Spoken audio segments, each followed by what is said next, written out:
What's up guys, it's Ben from Kame Trick. If you've watched my last couple of videos, you may notice something a little different about my 240. I'll give you a hint, it's the motor and transmission. This car is done and it is 100% ready to drift. Transmission is rebuilt, engine has a few upgrades, that's all back in, suspension's back on, new steering gear is on with more angle, tires are mounted, car has been aligned, it is ready to go, and I'm so excited because we have a drift event this Saturday in Stroud. That is going to be at our skid pad venue. This event is a collab between Full Lock Drift, which is our drifting event organizer here in Oklahoma, and SlammedMedia.co, which is a media company who for many years has been covering, in addition to other things, our drifting and also just car culture here in the Oklahoma and surrounding areas.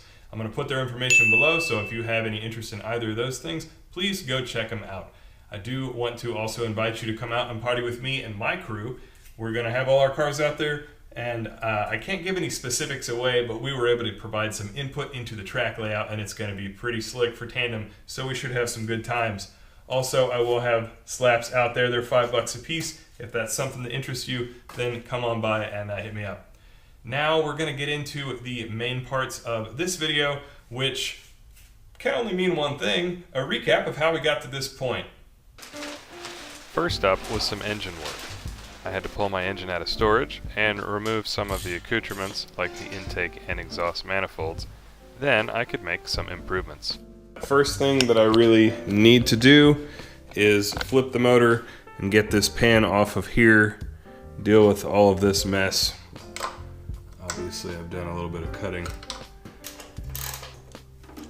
Next up, we'll be removing the dipstick tube.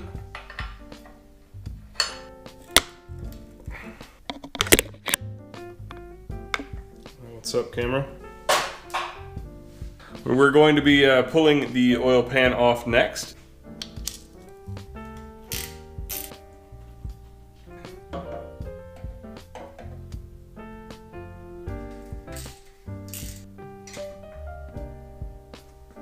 Our O-ring, it's always good to replace those.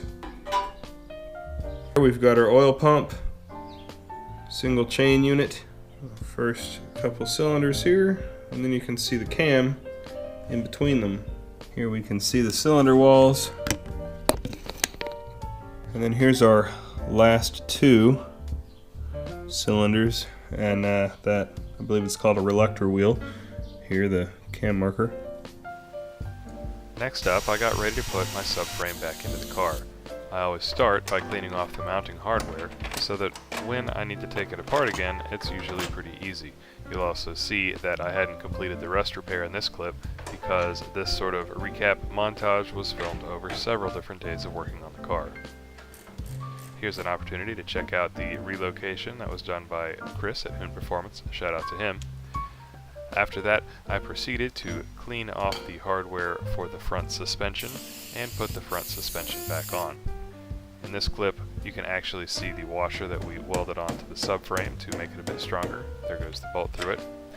The reason that I put the original front suspension back on is purely because I needed some leverage to then take it off so that I could sell it to my buddy. So here I am taking off all of these parts. They all came off pretty quick, and we made short work of the process.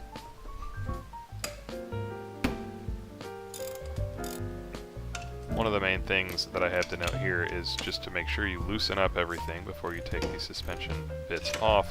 If you don't, you may find that unless you happen to own a nice work table and a vise, which everybody should, but I don't, you may not be able to get your stuff apart as easily as you'd like.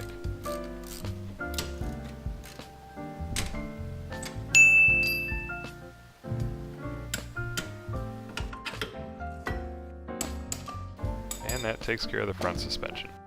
I'm actually going to be selling these FLCAs and tension rods to one of my buddies, so shout out to Dakota for keeping these things sideways. Alright guys, we're going to be unboxing this set of parts from GKTech. You ready for it? Alright, thanks for watching. Please like, share, and subscribe. I'm not a big fan of unboxing videos for the most part. I think they're kind of a waste of time for most products. So I'll just try to get right to the point here. Let's see what we got. Okay, we got a box of that. We got a couple of these. Got a bunch of paper. Here's what I need on the short term. And whatever this is. This is GKTech's ABS Delete Kit. It's not terribly common to have ABS on a 240SX, but if you do, this is a really clean way to delete it, which I'm having to do because I don't even have my ABS hub rings anymore. Shopping is so much fun.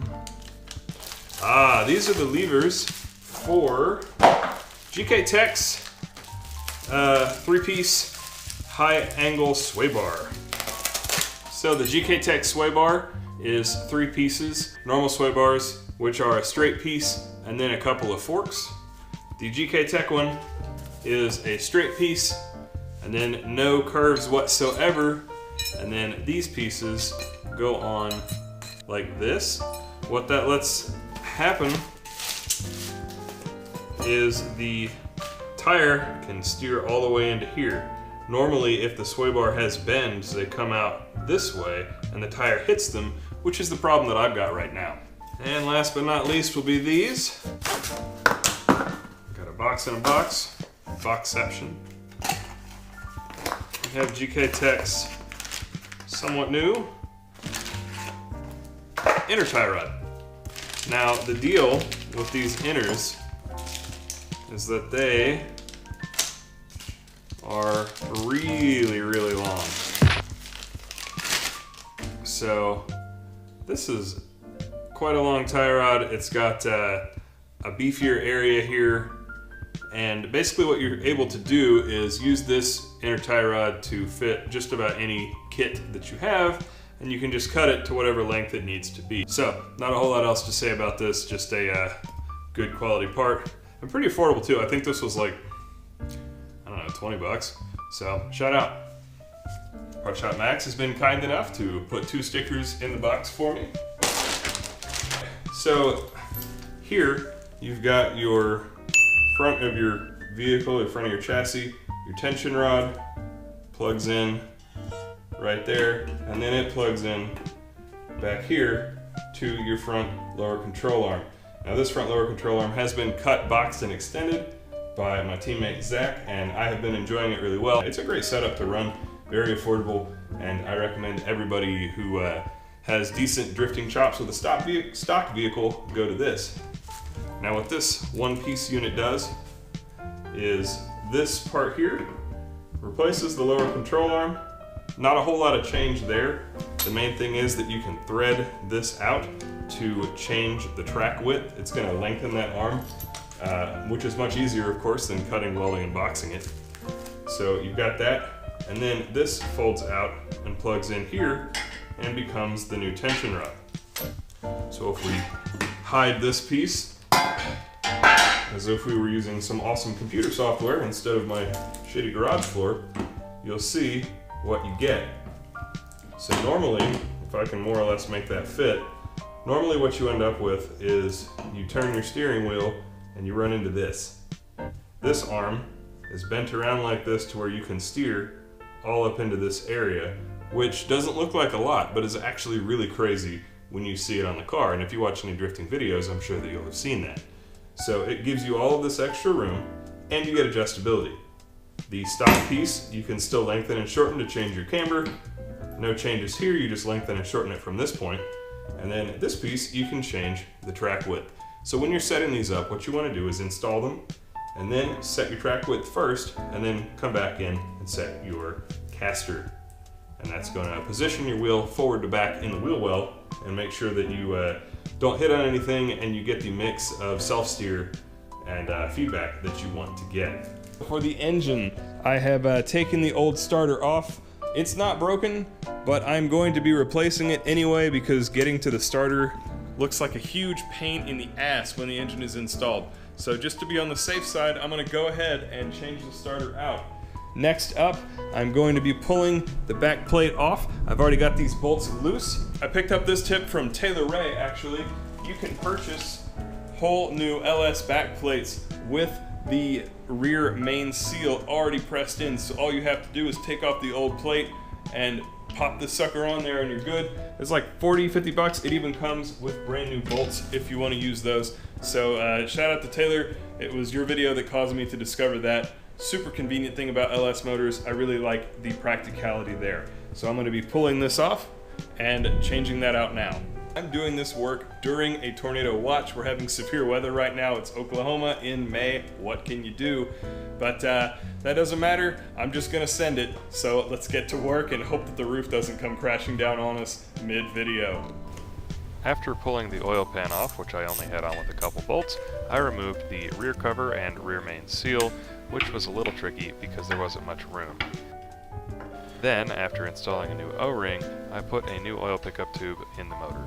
One thing I think is really odd about the way that these GM oil pickup tubes are made is that this little flange, what it mounts into, has two holes. You can see back there there's a second hole. But for some reason the pickup tubes are often designed to only use one of the two. This improved racing sort of bracket slides around the back and evens that up so that you can use both of those holes. I don't know why these didn't come with both holes used from the beginning. If anybody does, let me know in the comments because I'm legitimately curious.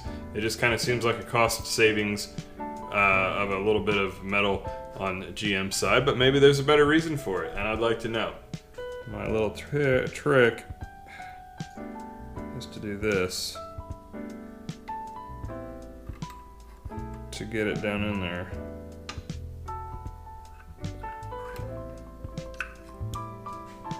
And we go in, hit the holes, and there it bit. So I'm going to tighten this one down first, then that, and last but not least, this nut. After that, I'll put the rest of D's nuts on here. I just want to give a massive shout out to my teammate Zach again for letting me borrow his awesome snap-on torque wrench. Next, it was time to install the new rear cover and main seal, which proved to be a little bit tricky. Comparing it to my original that came off the block, which is obviously the dirtier one, and I noticed some interesting things. There is this inner lip and this outer lip, and when I look at the new unit, I can see that the inner lip comes in a lot further than it does on the old unit. In a nutshell, my theory is this inner lip used to be sticking straight like it is here, and it's actually been bent about 90 degrees in towards the engine and then slid on that way. Alright, so here's my theory for this. This ring fits inside of here like so, and I'm just going to keep on pushing it because as you can see it doesn't fit through here. I'm just going to push it, and I think what that's almost too much. What I'm going to have to do is use it to bend this gasket forward. Okay, here's the inside of the cover with that seal pushed forward by pushing this plastic ring through. This is just another attempt to show how it has been bent forward. So we have the plastic alignment ring pushed through as much as possible. It is lined up on the crank. And then what we've got to try and do is basically push this on and just have it keep that black seal facing forward.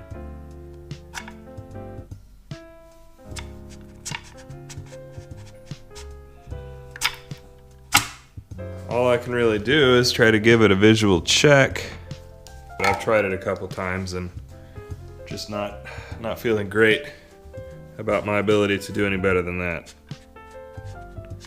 So now I'm gently gonna walk that on, pull this piece out. Obviously it's not on all the way, but it's on there, and like that's the part that you're gonna screw up if you mess this up. So now I'm just going to get all of these bolts snugged up and then centered. Alright, so one of the things that I hear is good to help seat the seal and ensure that the rear main seal seats properly is to actually rotate the engine over a couple of times. So in the case of the LS, a 15/16 fits pretty well. You're going to set your ratchet to tighten and move it on over.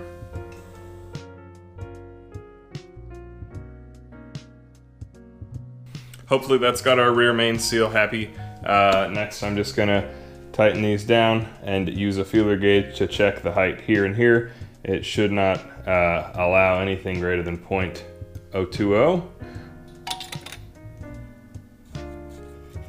Well, progress is being made. I've got the engine hopefully back together, oil pan on, new starter on, so that's pretty much ready to have the transmission mated to it, get it on the hoist, and see if we can get it in here. I'm not gonna film a whole lot of this mess. I just want to get the damn car back together and freaking drive. Cheers, guys.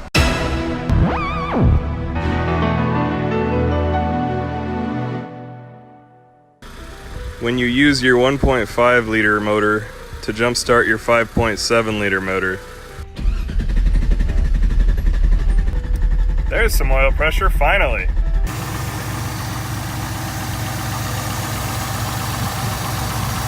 Well, it's alive. Smoky, but alive. And we've got an inability to focus, but we got oil pressure. So I'm gonna take a closer look at this and make sure there's nothing horrible that's about to happen. And we'll go from there. I like to keep the people happy, so here we go.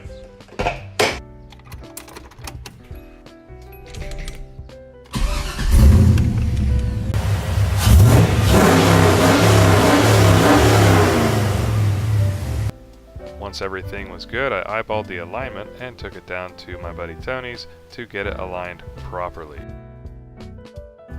And that brings us back to today, Wednesday night, where I'm putting the finishing touches on the car before drifting it for the first time this year with all of this new gear on Saturday. I cannot wait.